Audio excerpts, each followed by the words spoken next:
Analisis regresi linear berganda dengan menggunakan kuadran terkecil akan menghasilkan suatu model atau persamaan yang akan digunakan untuk melihat hubungan antara variabel dependen terhadap independen. Model atau persamaan dapat digunakan untuk mengestimasi hubungan variabel dependen terhadap independen.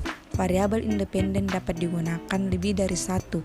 Misalnya, jika terjadi kenaikan 1% terhadap variabel laba, akan meningkatkan nilai perusahaan sebesar 0,02% dengan asumsi variabel dependen yang lain konstan. Namun, perlu dilihat apakah estimasi dari model yang digunakan valid, karena jika tidak valid, maka model yang digunakan tidak dapat dijadikan pegangan atau pedoman dalam estimasi tersebut. Misalnya, nilai R2 sama dengan 0,90 berarti 90% variabel-variabel dependen dapat dijelaskan oleh variabel independen, sedangkan sisa 10% dijelaskan oleh variabel lain. Artinya, hasil dari koefisien regresi keseluruhan variabel berupa nilai estimasi mendekati observasinya. Hubungan antara variabel independen dan dependen adalah linear dalam parameter. Variabel gangguan atau residual berdistribusi normal dapat kita lihat berikut caranya, yaitu 1. Hitung korelasi baku regresi, 2. Hitung korelasi dan koefisien determinasi D, 3. Hitung F, dan 4. Hitung E. Sekarang kita mencoba mencari contoh permasalahan terkini atau kasus yang ada. Seorang pengusaha bernama Adrian ingin meneliti tentang pengaruh biaya promosi terhadap volume penjualan pada perusahaan minyak wangi atau parfum. Dari pertanyaan tersebut, didapat variabel dependen sama dengan Y adalah volume penjualan, dan variabel independen sama dengan X adalah biaya promosi.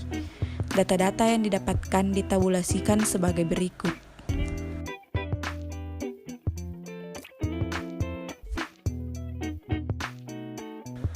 Dari hasil perhitungan didapatkan Y sama dengan A plus BX, konstanta A 45.286, koefisien regresi B 1.238, dan T hitung 1.419.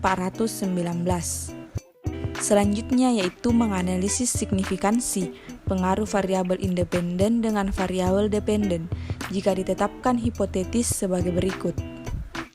H. Tidak ada pengaruh secara signifikan antara biaya promosi dengan volume penjualan. H. Ada pengaruh signifikan antara biaya promosi dengan volume penjualan.